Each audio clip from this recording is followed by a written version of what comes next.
नहमदुहु व नुसल्ली अला रसूलिहिल करीम अम्मा बाद फ़क़द क़ाल अल्लाहु तआला फ़िल क़ुरानिल मजीद वल फ़ुरक़ानिल हमीद अऊज़ु बिल्लाहि मिनश शैतानिर रजीम बिस्मिल्लाहिर रहमानिर रहीम। मेरे मोहतरम दीनी भाइयों और बहनों,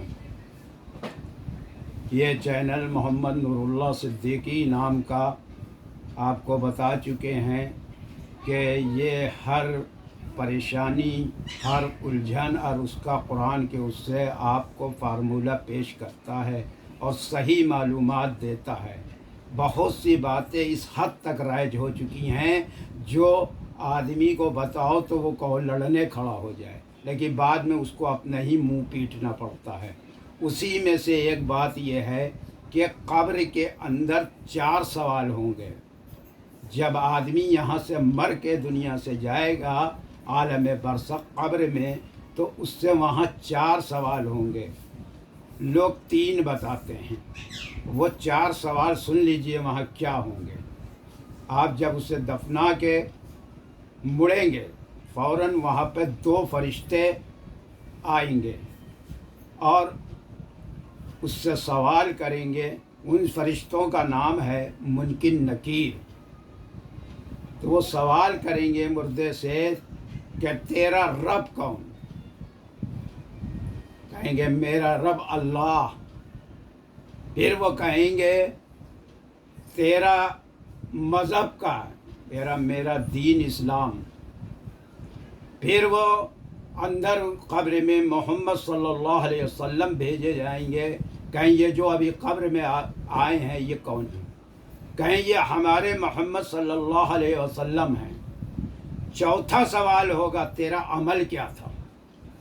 कहेंगे मैंने अल्लाह की किताब पढ़ी, उस पर ईमान लाया और उसकी तस्दीक करी। ये 4 सवाल होंगे और जिसने जब ये 4 सवालों के जवाब आदमी दे देगा, जो यहाँ पर नेक होगा, वो आराम से इन सवालों के चारों का जवाब जब दे लेगा तो एक अल्लाह का मुनादी आसमान से आवाज़ सदा लगाएगा कि इस मेरे बंदे ये बिल्कुल सच कहा इसने। इसकी कब्र में जन्नत की खिड़कियां खोल दो, जिससे जन्नत की खुशबुएं और आएंगी और जो है उसकी कब्र को खूब कुशादा कर दिया जाएगा। जहाँ तक उसकी नज़र जाएगी कब्र बड़ी हो जाएगी और वहाँ पर जन्नत के बिछौने कहे जाएंगे बिछा दो, जन्नत की आरामें वहाँ मिलने लगेंगी। यही जब अल्लाह का मुनकर वहाँ जाएगा तो वह हर सवाल के जवाब में ये कहेगा हाय हाय मुझे पता नहीं, हाय हाय मुझे पता नहीं। ये कौन कहेगा? जो यहाँ अल्लाह को नहीं मानता, अल्लाह का मुनकर है, इनकार करता है। तो वहाँ जब चारों सवाल के वो जवाब नहीं दे पाएगा तो ऊपर से मुनादी आवाज़ देगा कि इसने झूठ कहा, इसके नीचे जहन्नम की आग बिछा दो, जहन्नम की खिड़कियां खोल दो और इसको उसके बाद इसकी कब्र को यूं रख के भींच देती है कि एक पसली दूसरी पसलियों में घुस जाती हैं। और उसके बाद वहाँ पर एक बहुत ही खौफनाक शक्ल का काला, अंधा और बहरा आदमी आता है, जिसके हाथ में इतना भारी गुर्ज होता है लोहे का कि अगर वो ओहद पहाड़ी पे मार दे तो वो मिट्टी हो जाए पहाड़ी। तो वो जब उसको मारता है उसके सर के ऊपर, तो वो 70 हाथ नीचे घुस जाता है और फिर जब तक वो दूसरा फिर वो ऊपर आ जाता है तो क़यामत तक उसके साथ ऐसा ही होता रहेगा। एक हदीस शरीफ में आया है जब उसमें कब्र में अज़ाब होता है किसी बंदे को, तो उसकी चीखें जिन्स और इंस के अलावा सारी मखलूक सुनती है। सवाल किया ऐसा क्यों? जिन्स और इंस क्यों नहीं सुनते? जिन और इंस दोनों के साथ हश्र होना है, यानी इंसान और जिनों के साथ, इसलिए उनको ये चीज़ नहीं सुनाई देती।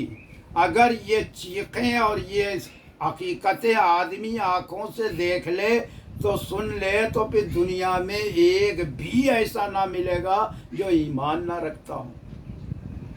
تو اللہ تو کہتا ہے غائب پر ایمان لاؤ، نبیوں نے جو کہا اس پر ایمان لاؤ۔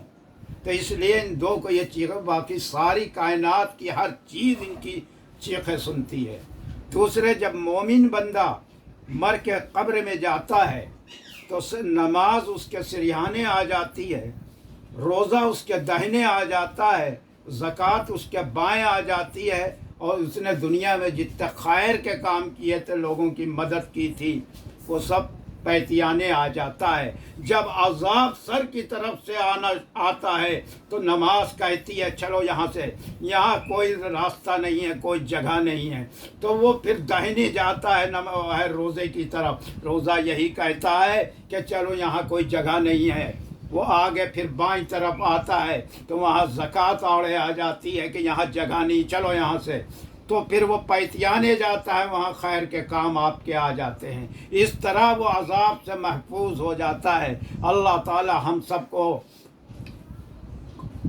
محفوظ رکھے قبر کے عذاب سے۔ قبر جو ہے ساری منزلوں میں مرنے کے بعد کی پہلی منزل قبر ہے۔ اگر اس کے اندر ہم کو اشارہ مل گیا جنت کا تو آگے ہمارے لیے آسانیاں ہیں، اور نہیں تو پھر آگے یہیں سے پتہ چل جاتا ہے کہ آگے کیا ہوگا۔